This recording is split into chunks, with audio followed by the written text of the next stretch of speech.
Welcome, guys. This is a pre-recording. Welcome to a special edition for entrepreneurship from under the Boundaries and Brotherhood. I'm your host, Gordon Wat, and I got a special guest here. My friend from the UK named Sarah Pitts, right? Sarah Pitts is an author, high-level specialist in her field. I wanted to say she's dropping a new book called Stop Doing It All. Stop Doing It All is for entrepreneurs, introverts that just get overwhelmed of a lot of different stuff in being in business. Sarah, introduce yourself and say what you want to do and what we're all about and what we're going to be telling in tonight's episode special. Hey, Gordon, thanks for having me. Well, as you said, my name is Sarah Pitts. I live in the UK, so I'm across the pond from you. But yeah, I'm an international best-selling author. My latest book is called Stop Doing It All. It's for entrepreneurs, solo business owners particularly, who just get overwhelmed with all the stuff that they have to do and all the productivity and all the rest of it. It's like, how do I get more done? Because I feel like I'm just spinning my wheels all the time, or I'm stuck in the busyness of my business. So it was really a case of how do I tackle that without being like all the rest of the productivity books that are all like, oh, just check more stuff off your to-do list. I'm like, if I could do that, then I would, but there's obviously a reason why I'm not doing that, and I keep getting this overwhelmed feeling.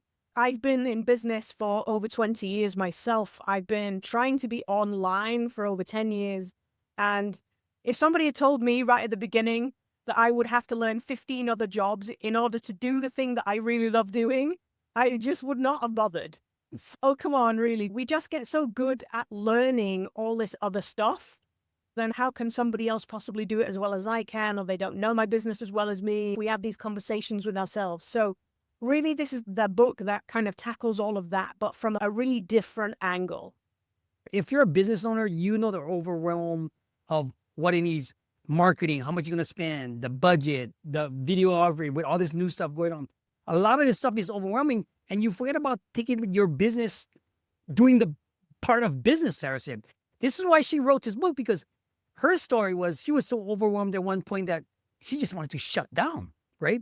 Let me ask you this question. What do you believe, without giving the contents of the book? Guys, if you don't have the book, guys, I got the book. Look at this. I got the book. It's right here. Stop Doing It All, right? What do you believe are the primary causes of overwhelm in this business solo entrepreneur world? Really, productivity and overwhelm comes down to confidence and doubt, right? Ooh. Like I said, they're all talking about checking stuff off the list and just, oh, get over yourself and just get it done and all that kind of stuff. But I'm not very good at reaching out to other people. I'm not very good at being out there in the world. So this is a challenge for me, obviously not with you because you're my friend, but putting myself out there and doing the promotion side of my business is something that I've always really struggled with. And I know a lot of solo business owners are the same because we love doing the creating. We love helping people. And we Right. feel like the promotion side of things is just sleazy and selling and it's not very genuine and all that kind of stuff. I realized not that long ago that the reason I wasn't doing all the promotion stuff was because I didn't feel safe in the audience that I was trying to sell to.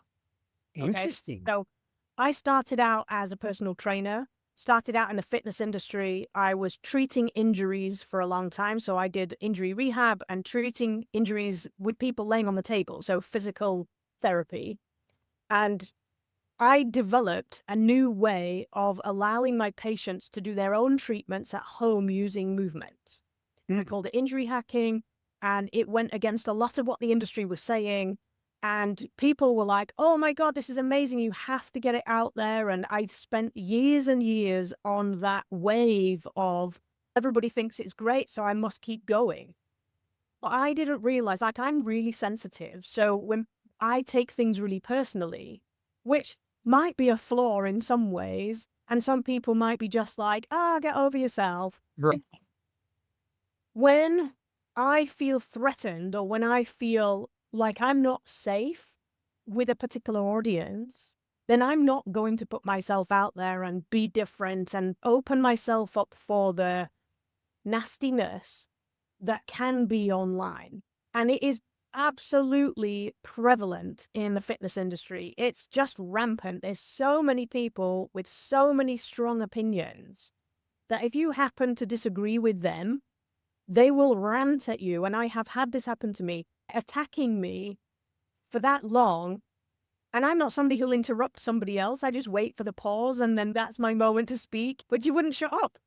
And I think that experience and one similar to it throughout the journey of trying to do things in the fitness industry really helped me realize that unless your confidence is high, who you are, what you're offering, who you're offering it to, the audience, how well they're receiving you, all that kind of stuff, you have to feel confident and safe in order for you to get stuff done. Because when was the last time somebody cut you up, a driver cut you up on the road? It happens all the time, doesn't it? Oh, absolutely. People Yeah. gonna be people. Exactly. Yeah. So when you're feeling confident, you just go, idiot. They're having a bad day. I'm glad I'm not having a bad day too. And you let them go. But when you don't feel confident or you feel rattled somehow, it just irritates the hell out of you when somebody cuts you up like that. And you can carry that all day. If you're not in a position where your emotions are stable and you feel confident in what you're doing, your productivity will go out of the window like that.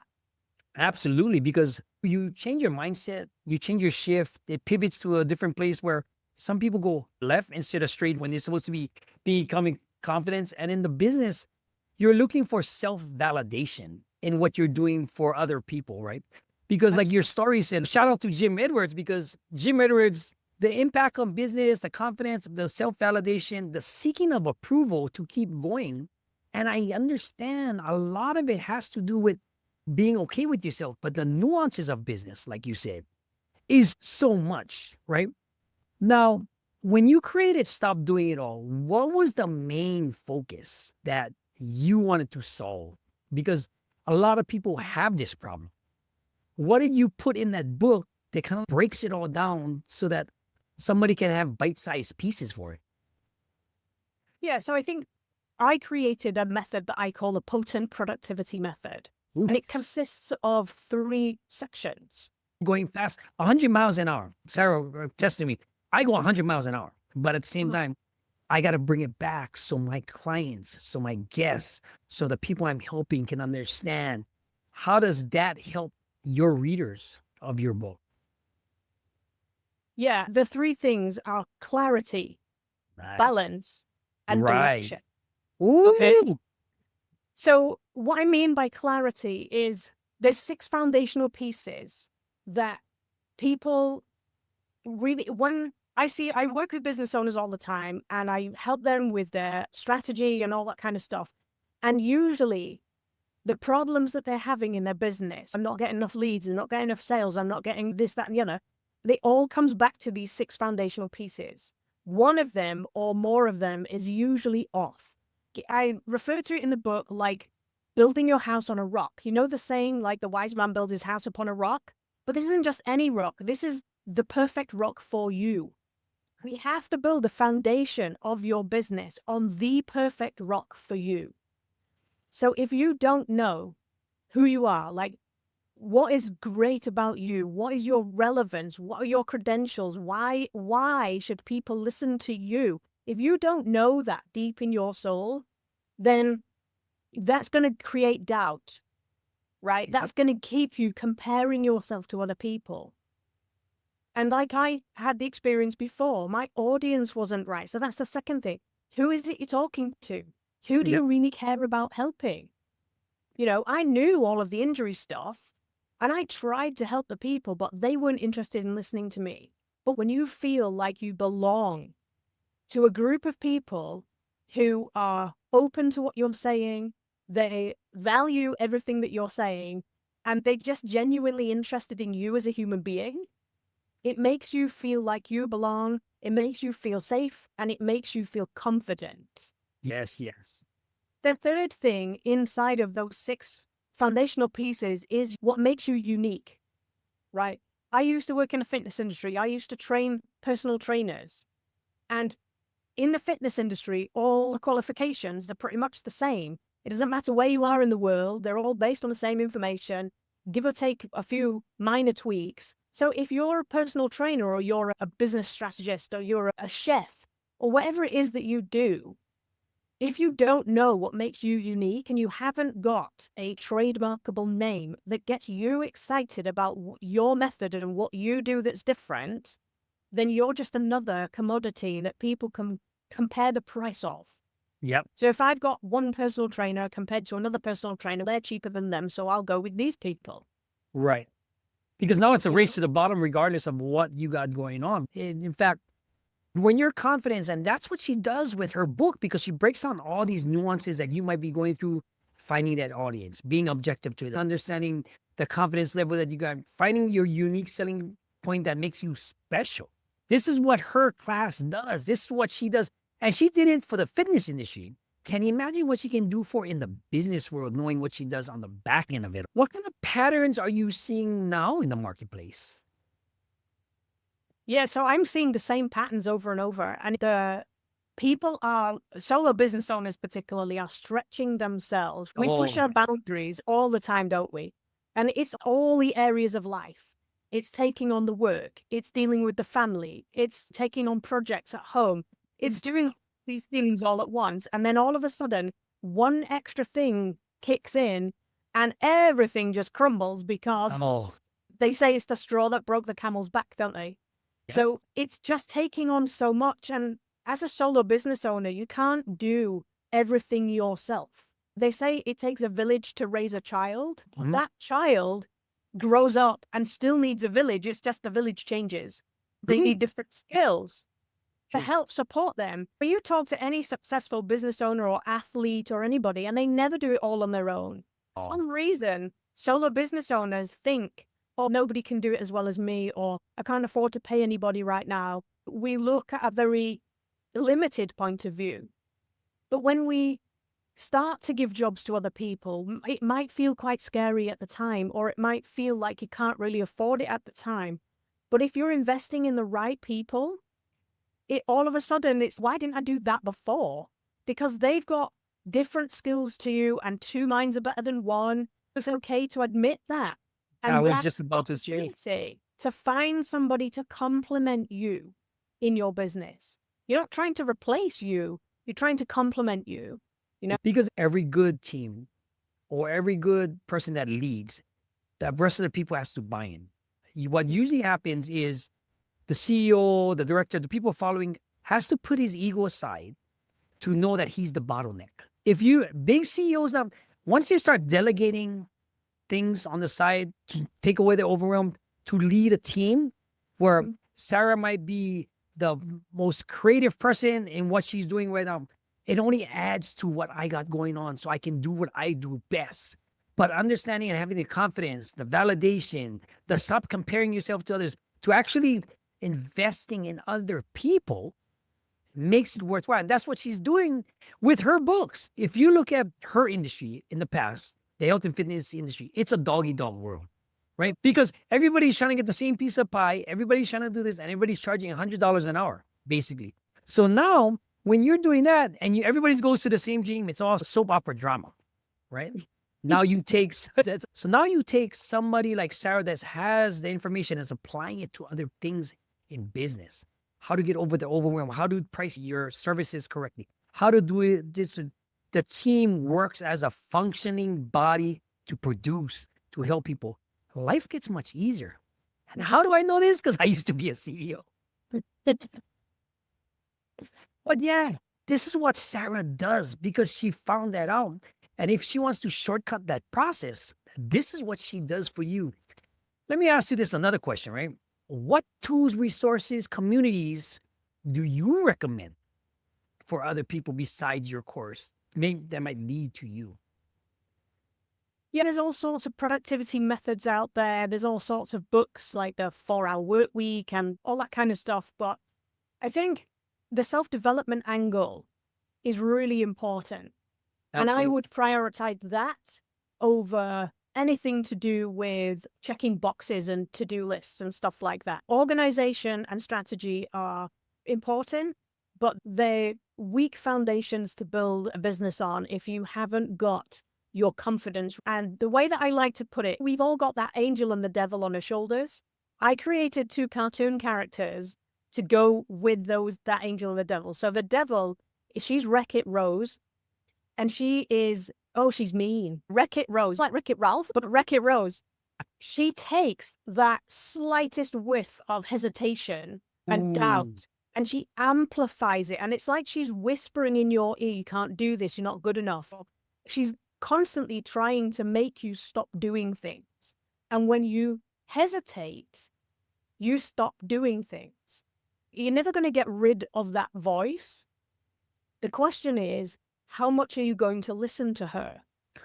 And that's where the other cartoon character, she's called Kick-Ass Katie, and she comes and builds your confidence. So we call it Kick-Ass Confidence. Because when you have that Kick-Ass Katie confidence, then you can be like, actually, no, I'm not going to listen to her. She's just trying to put me off. I'm not going to be distracted by that thing, that new shiny object that somebody's really great at selling me. I need the latest software. I need the latest trend. I need the latest whatever. No, you don't. You just need to get on with the work. And when you know where you're headed and how clearly you're going to get there, all of those distractions, they just fade away. Yeah, because you're focused. Yes, Really? Katie was Just okay. like This is what we're gonna do. We're gonna put your head down. We're gonna do this, and that's what I believe Sarah figured out, and she stuck it all in her course, in her book. If you're having overwhelm issues, if you have rose, if you have a Wreck-It Rose on your left shoulder, this Sarah stuff is for you. How do I know this? Because if you're in business, if you're a person, if you have any type of emotions going on, you have these 2 on your shoulder. Like she said, exactly. Because understanding those things makes you not just relevant, but understanding so you can control it, so that you can focus on the business and the task at hand.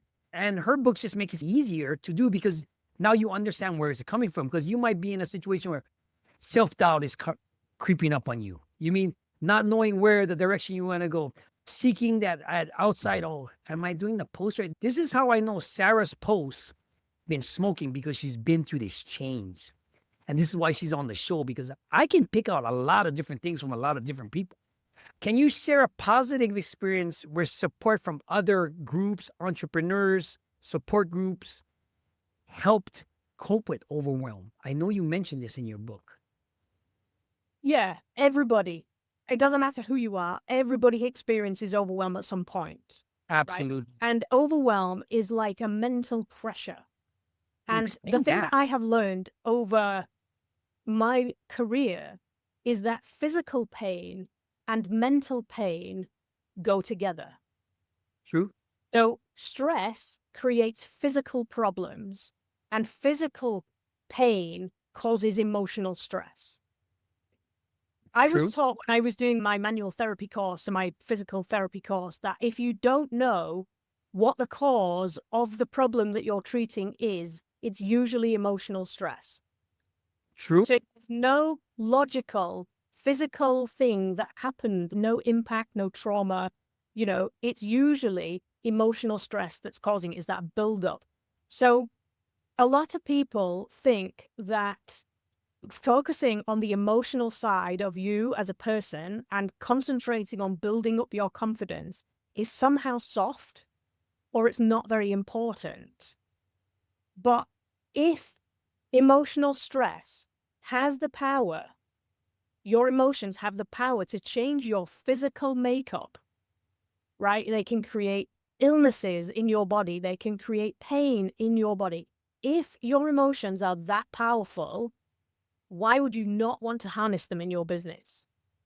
Nobody is talking about that. They all talk about, oh, I can teach you how this method works, and I can teach you how to check more stuff off your list, and I can teach you how to build websites or do business strategy or whatever it is. And those things are great. But if your fundamental emotions are not in a good place, then you'll just end up feeling either trapped or you'll quit. And it's the same thing with anybody trying to start a business. I get, me and Sarah both get the overwhelm, the stress. the stress, losing sleep, what keeps you up at night, all these other things you got to learn how to take care of yourself emotionally first to get that confidence, like you said, and learn how to put those things aside in a way that you can control and harness that energy, the way I see it, right? Now, Yeah. a lot of the times people say, "Oh, I got to get this product out, the supply chain," especially with what's going on in the world right now. How do you find a balance in between that emotionally and physically if both connect to each other in business? Yeah, it's funny you should say that because I was talking to somebody the other day and we were talking about your network being your net worth, right? So you may have heard that saying before, your network is your net worth. And loads of people see it as a financial thing. So they create a network of people who they think can help them build a business, or they think they can introduce them to people who are going to buy their stuff. What I Right. realized this year is that I need to build a network of people who build up my sense of worth. Okay. So I realized that I need to build a network of people who build up my sense of self-worth. Beautiful. So it's not how much money they can bring me, it's how much confidence they can bring me. And Abs- when they bring me confidence, the money follows. Absolutely. Sarah hit it on the head, guys. If you're going to watch this on the replay, this is what entrepreneurship is really about. You get yourself right, you help people out, you solve a problem. Money is the end result of what you provide for everything else. But you have to be confident in everything else that you do. There's certain skill sets you have to learn, absolutely. But at the same time, you need to have the confidence level, the security of you emotionally, because people will catch your vibe. If you don't get your vibe, you're through. My secret is I have I'm the brokest millionaire out of all my friends. And my wife Angela's like, how come they have this, but we don't? Is it because I choose to be the person I am now because I'm happy? Money, I said, when you get money and stuff, the certain type of stresses and stuff that we got going on is gonna change. He don't my answer, why don't you just ask him? I said, no, because we do things different. I have another friend with a trucking business. We watch his kids. We go to his house. He lives in a $3 million house. He gives me the keys for it. It's like, but the happiness, the confidence, it's not what I'm going to take from everybody else to help me in my position. That's a young person's game. That's when Yeah. they haven't been in that phase of life, right? Now, let me ask you, throw it back to you. Looking forward, right? What changes do you hope to see around your book, the people you're going to help? How to help the solo entrepreneurs change that? Yeah, I would really love just to help one person discover life just throws you curveballs when you least expect it. It's just been an ongoing saga. When you just think, I wish I'd never started this job because it creates so many more. No job in the house has been like that. And we were like, oh yeah, we'll just do this and we'll just do this and we'll move in and it'll be all fine. And it all came at the wrong time. I was writing the book. I was dealing with a really big project for a client. And I was just like, oh no. For me, I always need a plan. And I get stressed when my plan is coming to an end and I don't have another plan. I haven't seen how I'm going to do the next stage yet. I don't know. That's okay. As long as I've got options. I really love options. So when I was in the fitness industry, and maybe I was going out for a run or something like that, and it was raining and wet outside. You won't know that because you live in California. I live in rainy, wet, cold England. In the Las middle of Vegas. December, when it's freezing, you're thinking, oh, I really don't want to go outside. And then you just think, okay, if I just put my trainers on, if I just put them on, then I'll go for a walk. So you put them on and you go outside, you think, I'm outside now. So, okay, if I get to there, then if I run this route, I can turn left here and do it short, or I can extend it and go this way. And having options like that keeps you moving forward. It's when you feel like you haven't got options or you don't know what the next step is, everything feels like it's overwhelming, everything feels like it's too much to cope with. But when you can face the reality of what's happening and develop a plan, even if it's just a tiny step forward and see what happens. If that's your plan, do that plan. You don't need the next 10 years planned out. If the next 10 minutes is all you can cope with, then just do. I can do this. But putting your best foot forward is what makes it happen. Even in any business, when you're doing business, like what means are you got to have your front end, your back end, you got to do daily things, you got to get your team together, you got to worry about payroll, you got to worry your marketing budget, you got to look for new clients. You have overwhelm besides life and your relationship with your spouse or your partner, whoever it is. And throw kids in there like I just did. Oh my goodness, this thing turns into a right. Let me ask you this a pertinent question, really important that's been bothering me, right? What problems does stop doing it all in your courses will solve? It just helps you to get rid of that overwhelm Man. and just you can successfully offload tasks, right? Because most people think, oh, I can't do that. I don't know how. I've never done it before, or I've had a bad experience before. It's like, how do I do that successfully so I don't need to worry about that? And then just simply focus on what you love doing. Why did you get into business in the first place? What have you been distracted from? My sister, she's a dance teacher, and she was going to quit. She's been teaching dance ever since she was 16. So she was really feeling overwhelmed with her business and she was ready to quit. She was going to try and sell it on to somebody else, a local competitor. And she said to me, I can't deal with all of the emails, all the text messages, all of that stuff. I created a system for her. They use for the website to do all of that for her. So it took a whole bunch of work off her, took all the stress away. And what she realized was it wasn't the business that she didn't like. It wasn't the dancing teaching that she didn't like, all the admin that she didn't like doing. It went away the stress. She got back really interested in the business. She's just taken on a new teacher and she's expanded into a new area.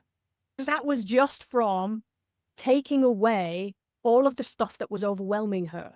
It helped her to think more clearly and understand what it was that she truly wanted from her business. I completely get that. Even for a young, aspiring entrepreneur just getting started out, you might be in your 20s, you might be 25. You might be a veteran entrepreneur trying to get into something because you might have a side hustle. We've been through the rocks, like my face scraped on the asphalt. That's how it's been. And Sarah's been the same exact thing too. But you understand, the point she's making is so relevant to everything going on with her mask, with alleviating the pain of the admin work, alleviating the pain of a funnel. She might not know a lot of different things, but at least she can guide you in a way that will help you understand the emotional aspects so you don't get the stress, so you don't overwhelm yourself, so that you just don't want to quit, right? This is what she's done. What would that be worth for you? Because now we're selling the dream of how about you run a business following the same blueprint without the crap, the emotional crap that comes along with it, or at least having some answers before they even happen, right? How would you illuminate some of the problems that some aspiring entrepreneurs might rise, and then they can pick up your book or your course and say, man, I'm ready for this. Give us some insights. A lot of the entrepreneurs that I work with, they may not even consider themselves to be entrepreneurs because a lot of times they have spent a career like I did in a completely different industry. And they're top of the game. Maybe they've been in a job for a long time and maybe they've come to retirement or they have a change of season in their life for some reason. Maybe they're coming to redundancy. Maybe they've just decided they want to change. They feel like they've got something to offer. Maybe they've learned a new skill or they've got new information and they don't know how to blend that with their life experience. How do they transition into the new thing and honor the old experience that they have?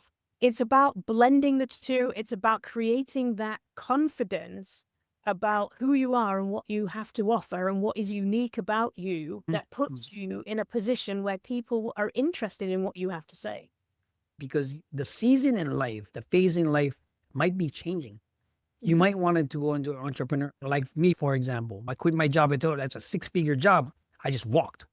The season might change. The situation might change. The overwhelm might change. The stress might change. Everything combined, but you still have something to offer the world. It might not be a book writing. It might not be business. It might be something else that you're passionate about that you wanted to start 20, 30 years ago and want to get it off the ground now. This is what me and Sarah do for other people, right? Whether you're looking at somebody that's been there, done that, but want a direction, why not get the help first? You have a guide. Why not dive into Sarah's book to see, oh man, these stories are, I never thought about this. As you go along in life and in business and learn to control yourself, your emotions, and have your confidence level move up, guess what happens? The money follows. The money follows like this. The clients follow like this. Everything moves up because why? You're relevant. You're proving to the world through vibrations, through energy, through faith, through whatever you want to, that you're substantial in this world. But the biggest thing is putting down your ego, letting somebody take the reins for your bottleneck in your business. You can get the book at stopdoingitallbook.com. Yep. Stop doing it all book.com. Yeah. Sarah, you have any closing remarks? Anything that you want to throw in there? Because this has been an awesome interview, actually.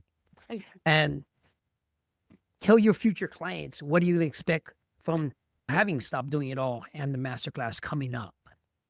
Yeah, I think the main thing is really to feel like wherever you are in your business, whether you're stuck, whether you're just starting out, whether you don't really know what to do next, whether you feel like you're trapped, there's nothing worse for solo business owners than feeling like they're all alone.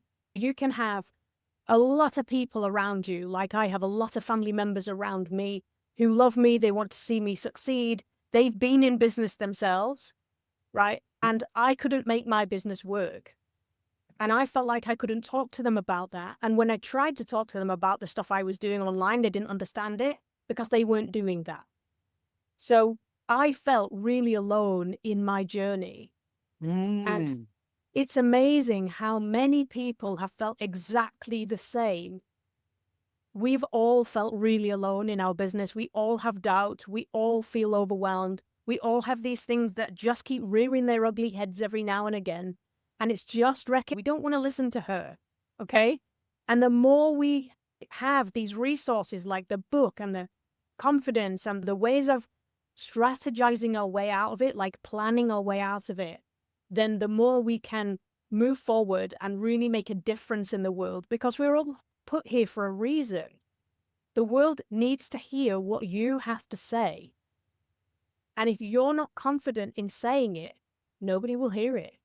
Get that book, Stop Doing It All, book.com. Look out for the courses.